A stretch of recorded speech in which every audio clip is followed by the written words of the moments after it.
Hi everyone. Good evening. So, gusto ko lang po i-clarify kung bakit hindi ko pinapublic yung aking mga scholar, yung pinapakita ng kanilang mukha, lahat po ng aking mga scholar. Although may mga scholar ko na pinapakita ko, lalo na yung yung kapatid, syempre kapatid ko naman yun, hindi siya magrereklamo kung pakita ko yung pagmumukha niya diyan. So, yun, pero yung mga iba kong scholar, mas gusto po ng private life. Although may iba din na okay lang sa kanila, kaya lang ibinu-blur ko pa rin po yung kanilang pagmumukha dahil nga syempre, 'di ba? Baka may nakakakilala sa kanila, may sasabihin tapos makarating sa kanila iba yung pandinig nila ganoon. So, kaya hinahay ko. Gusto ko ng privacy. Gusto din nila ng privacy. So, yun yung unang-unang dahilan kung bakit ko hinahide yung aking mga scholar. Pangalawa po, ayaw ko pong sabihin ng aking mga scholar na ginagawa ko silang content para pagkaperahan ko sila. Ayaw ko po yung sabihin nila na okay lang maging scholar kami dahil nga nagkakikitaan naman kami. Ayaw ko yung sabihin na ganun. Kumuha ako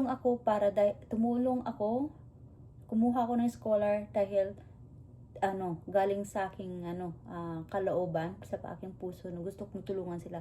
Ayaw kong sabihin nila na ganun. In return, ginagawa ko silang content.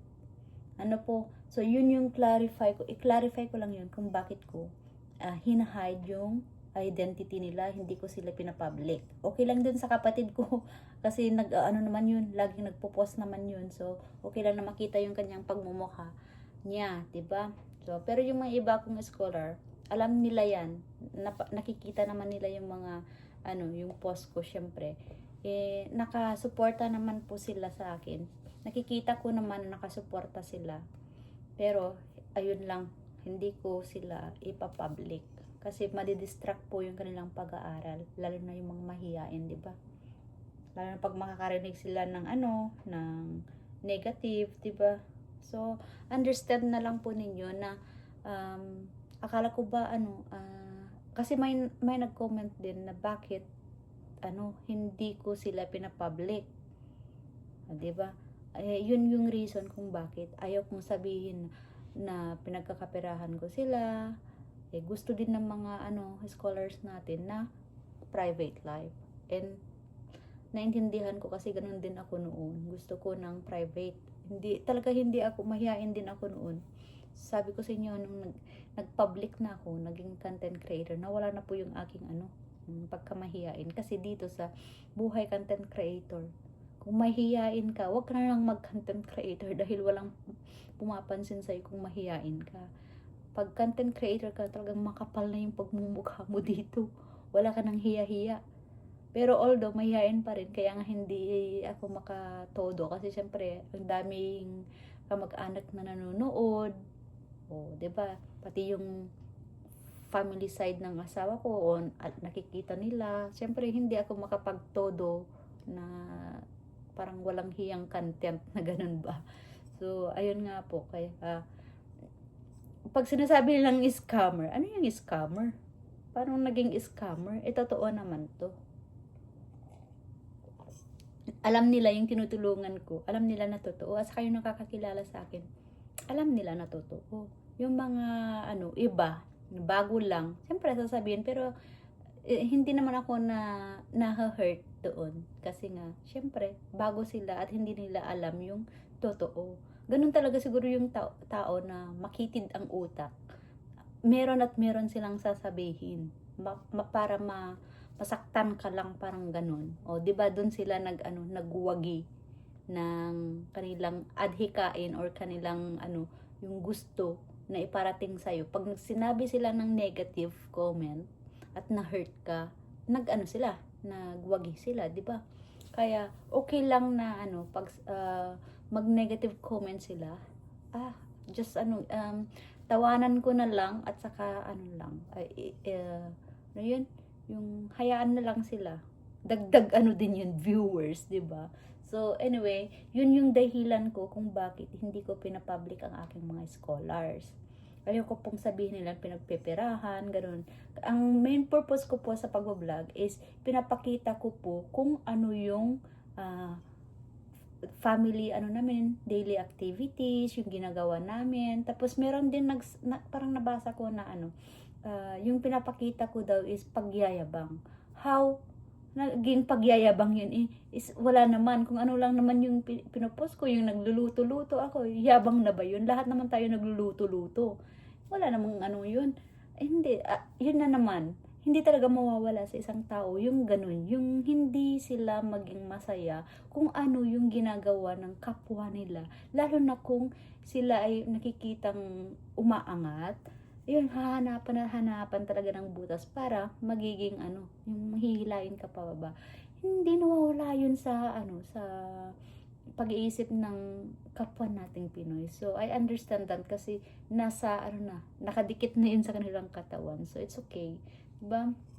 So sana lang wish ko na lang or pag-pray ko na lang sila na sana mahanap nila yung kaligayahan nila, para hindi na sila ganoon. Kawawa naman sila kasi hindi nila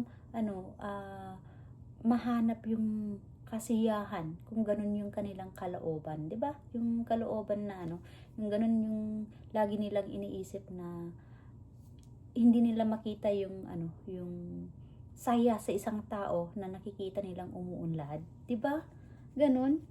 So sana na lang maging masaya na lang sila sa narating ng iba at gawin nilang inspirasyon yun para sila'y magsikap din, ganun, gawin nilang good inspiration, hindi yung dahil sila ay nasa baba, nakikita lang umangat yung tao, hihilahin din pababa. Hindi sana yun, nakikita nila yung tao na umaangat, yun sila magpursige din sila na kaya din namin na umangat, kung kaya niyang umangat, kaya ko rin, parang ganun din sana yung kanilang yung ganun yung kanilang mindset, hindi yung negative mindset na nandito ako sa baba, hilahin din kitang pababa, parang ganun, hindi yun maganda. So yun po yung dahilan sa aking mga scholarship. So yung nagtatanong kung open pa yung aking scholars, sa ngayon po wala po tayong open na slot, pero yung kapatid ko po magagraduate na, yung isa nating medtech, graduating na po siya. So of course kung graduating na, mababakante na yung kanyang spot, so kukuha na naman po tayo. So antayin nyo po na may bakante, syempre ipopost ko din. Siya lang po yung aking kamag-anak na naging scholar ko. Sasabihin ng iba na lahat daw ng scholars ko ay kamag-anak. No po, isa lang yung kapatid ko at last na po siya kasi siya yung bunso, so wala na akong papag-aralin. I said this before na hindi ako kukuha ng mga kamag-anak ko, 'di ba? Kasi lahat ng kapatid ko natulungan ko na. Natulungan nga from the top to the bottom, natulungan ko na. So hindi ko pag-aralin yung kanilang mga anak dahil responsibility din nila yun. So yun, kaya sa mga supporters ako kumukuha. Syempre deserve din ng aking mga supporters na tulungan ko sila, 'di ba? Dahil give back, magi-give back din ako. So yun, kasi last na yung kapatid ko na bunso, na pag-aral ko na, natulungan ko na silang lahat. So yun. So sa mga supporters ko naman, 'di ba? So, yun po. So, abangan po ninyo yung pag-announce ko ulit kung open yung ating registration. Sa ngayon po kasi na yung slot natin. Wala tayong slot ngayon. So, buo na po yung slot natin. So, antayin nyo po yung aking announcement tungkol sa scholarship. So, ayun lang po. Gusto ko lang pong i-clarify po yun na kung bakit daw hindi ko pinapublic yung aking mga scholars. Dahil ngayong aking vlog po ay tungkol sa family namin, sa daily activities namin, hindi naman tungkol sa scholarship. Nagkataon lang po na nagpo-post ako ng scholarship dahil yun ang aking adhikain, yung aking advocacy. So, dahil gusto kong tulungan ang mga students. Dahil nga naging estudyante din ako noon na sobrang hirap po. Nilalakad ko, hindi ko makain dahil nga iniipon. Imbas yung pangkain ko, iniipon ko yun pang pa-Xerox dahil nga pag college ka naman, lagi yung Xerox copy, lalo na nung wala ka pang mga gadgets, di ba? Ganun, punta ka sa internet cafe, ganun. So, magkano ba yung internet cafe nun? 5 pesos at kada punta mo doon. Tapos yung Xerox copy, 50 cents a piece. Bond paper, ang mahal. So, ilang copies yun, mahal na. So, yun, nag-i-skip ako ng lunch para may pang Xerox copy noon, may pang internet, ganon. So, alam ko yung hardship ng bilang isang estudyante. Kaya ngayon ang aking yung goal na matulungan ng mga estudyante. Para sa ganon, at least maibsan naman yung yung hirap nila sa pagtawid sa kanilang pag-aaral, 'di ba? Lalo na yung mga yung siyempre yung mahirap din yung kalagayan ng kanilang magulang na nagpapaaral sa kanila, mga farmers, kahit yung mga trabaho ng kanilang magulang, mahirap din po yun. So, ayun po, yun lang ang gusto kong sabihin, i-clarify lang po sa inyo kung bakit hindi ko pinapublic ang aking mga scholars. So, yung mga nakakilala, sa akin dyan po, ang dami pong nakakakilala sa akin. Alangan naman na magsinungaling ako. Di ba? Nakakahiya naman sa mga titas ko dyan na ang mga kamag-anak ko na nag-a-announce ako dyan tapos sasabihin, ay hindi yan totoo. Totoo po ito. Walang bawal ang magsinungaling kasi tinuturuan ko yung mga anak ko na bawal magsinungaling tapos mababasa nila na nagsisinungaling ako. Nope. Ang pagsisinungaling po is yan, masama. Kaya tinuturuan mong anak mong maging straight, anong tawag yun? Huwag magsinungaling tapos magsisinungaling kang nanay diyan. Hindi naman pwede yun, di ba? So, yun, madami pong nakakilala sa akin, alam nila na totoo po ito. Yung mga baguhan, syempre sasabihin na yung hindi totoo, pero it's okay kasi nga bago lang sila. Diba? So, it's okay kung sasabihin nila na hindi totoo. Basta yung nakakakilala sa akin, alam niyo na totoo. Goods na yun sa akin. Yung yung nagtitiwala sa akin, goods na yun. Okay na yun sa akin. So, yun lang po. Gusto kong i-clarify sa mga nagsasabing hindi totoo. Totoo po ito.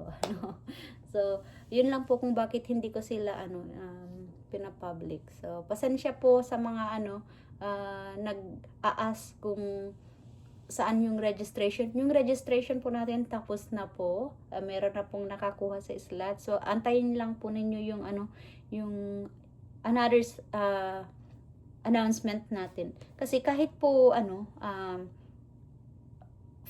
fully yung may doon, nakakuha na doon sa slot. Magbibigay pa rin po naman po ako sa mga hindi nakakuha ng slot.